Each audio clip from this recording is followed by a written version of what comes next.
నాకేదైనా ఒకటేసారి, అది ఫ్రెండ్ అయినా, ఫ్యామిలీ మెంబర్ అయినా, ఒక హస్బెండ్ అయినా, ఎవరైనా. సరే నేను మీకు స్టార్టింగే చెప్పా నేను ఏమో మీరు ఎంతమందితో మాట్లాడారో ఏమో నాకు తెలియదు. నాకు వద్దు. పర్ఫెక్ట్ అంటే పర్ఫెక్ట్ గానే ఉండాలి. అది ఎవరైనా కూడా ఒక్కసారి నా దగ్గర తేడా వస్తే నేను మళ్ళీ వెనక్కి తిరిగి చూడలేదు ఇప్పటి వరకు, చూడను కూడా. అలా ఫ్రెండ్స్ ని 2-3 ఇప్పటి వరకు దూరం పెట్టా. వాళ్ళని ఇప్పటి వరకు వాళ్ళని పలకరించిన కూడా పలకరించి. లక్కీ మొన్న కూడా నాకు ఫోన్ చేసింది. నేను మాట్లాడను, ఇంకంతే అయిపోయింది. ఒకసారి అంతే, ఒక్కసారి ఛాన్స్, ఒక్కసారి నిలబెట్టుకున్నట్టు. ఆ ఒక్కసారి నిలబెట్టుకున్నాడు. ఎన్నిసార్లు ఛాన్స్ ఇచ్చి నిలబెట్టుకోడు, వెనకాల మళ్ళీ గోతులు తీస్తాడని అర్థం.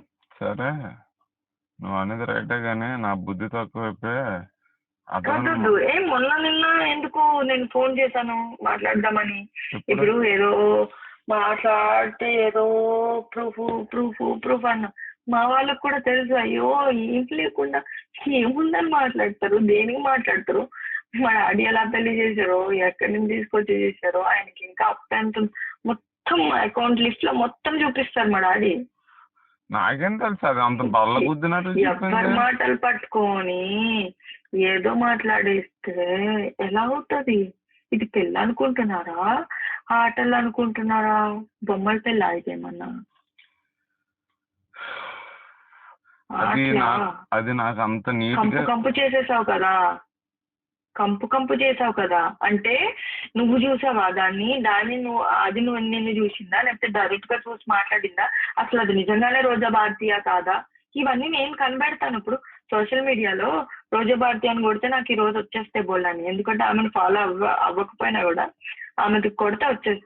ఇప్పుడు ఇదే రోజా భారతి అన్నది నాతో పనిచేసింది అన్నది ఆ రవి ప్రశాంత్ రెడ్డికి కూడా తెలుసు. దాని ఫోటో యూజ్ చేసుకొని ఒక అమ్మాయితో పెట్టి మాట్లాడి ఉండొచ్చు. అసలు నిజమో కాదో కూడా నాకు తెలియదు. ఇప్పటికీ అదే చెప్తున్నా. ఎందుకంటే ఇదే రోజా అన్న దానికి అసలు ఇదంతా ఏం తెలీదు. నేనేం చెప్పలేదు. ఇంకా అసలు ఇదంతానే ప్రేమ అనేదే లేదు. ఇంక పెళ్ళి అయిపోయిందా? ఎంత ఫన్నీగా ఉంది తెలుసా నాకు ఈ రోజుకి. ఈ తాల్బొట్ ఏదైతే ఉందో మీకు కట్టింది, దాన్ని చూస్తుంటే బడబడ నీళ్ళు కారిపోతాయి నా కళ్ళలో. పెళ్లి వాల్యూ తెలిసిందాన్ని, ఎథిక్స్ తెలిసిందాన్ని, ప్రేమ వాల్యూ కుటుంబం వాల్యూ తెలిసిందాన్ని. ఎక్కడెక్కడో చంపలంట, అక్కడంట ఎక్కడంట పెళ్లి చేసుకునే రకాన్ని కాదు. పెళ్లి చేసుకునే నువ్వే అడిగితే కూడా వెళ్ళిపోయి రిజిస్టర్ మ్యారేజ్ చేసుకుందామా అంటే ఎందుకు అంత కంగారు? 2 నెలలు కదా, ఆగండి. ఏమంత కంగారు? పెళ్లి బొట్టు పెట్టారు కదా, ఆగండి అని చెప్పిన దాన్ని ఎక్కడో పోయి ఎవరితోనో దాంట్లో కుటుంబాలు మావు కాదు. ఆ చంపలంట, వాళ్ళంటి వీళ్ళంట పోయి ఇలాంటి చేయను అని. ఇంకొకటి చెప్తున్నాను, మీరు చెప్పారు కదా 2 లక్షలు 3 లక్షలకి వెళ్తా అని. ఆ 2 లక్షలు 3 లక్షలకి వెళ్ళేదాన్ని అయితే ఈరోజు ఇక్కడ ఈ సిచ్యువేషన్ ఎట్లా హైదరాబాద్ లో ఫ్లాట్ లేకుండా ఉన్నాను, రెంట్ కట్టుకుంటా ఉన్నాను. ఓకేనా? ఒక ఓన్ గా నాకంటూ ఒక కారు కూడా లేకుండా ఉన్నాను. ఇచ్చిన యాక్చువల్లీ చాలా మోర్ దాన్ ఎనఫ్. ఇది అయిపోయింది, చాలా ఎక్కువ అయిపోయింది, దాటిపోయింది. ఇది లిమిట్, చాలా లిమిట్ దాటిపోయింది. అండ్ ఇప్పుడు నా పేరెంట్స్ కూడా ఇంకా ఛాన్స్ లేదు, వాళ్ళు నమ్మే ఛాన్స్ లేదు, వాళ్ళు మీతో ఇచ్చి పంపించే ఛాన్స్ లేదు, నేను వచ్చే ఛాన్స్ అస్సలు లేదు. నాకు ఇలాంటి మొగుడు వద్దు, ఇలాంటి మనిషి నా లైఫ్ లో వద్దు. ఫ్రెండ్ గా ఉంటేనే ఇలాంటి వాళ్ళని నేను ఇలా వెనక్కి తిరిగి చూడుకుని వెళ్ళిపోతానే.